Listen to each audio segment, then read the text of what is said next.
তিরঙ্গা পতাকা উড়ছে আকাশে, বাড়িয়েছে দেশের মান। আজ ২৬শে জানুয়ারি প্রজাতন্ত্র দিবসে তোমার চরণে শত কোটি প্রণাম। আমরা হয়েছি সবাই প্রজা, আমাদের নেই কোনো রাজা। কোনো রাজার পরাধীনতায় থাকব না মোরা। একমাত্র সংবিধানই অপরাধীদের দেবে সাজা। নতুন সংবিধান, নতুন দেশ পেয়েছি মনের মতো।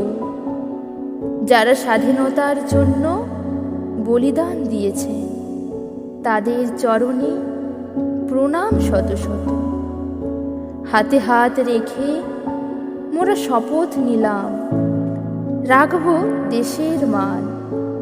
দেশকে বিশ্ব দরবারে করব প্রতিষ্ঠা, বাড়াবো দেশের সম্মান। ও আমার স্বপ্নের দেশ, আমি তোমায় ভালোবাসি। তুমি আমাদের প্রাণের আবেগ, সর্বদা দেখি তোমার মুখে মধুর হাসি।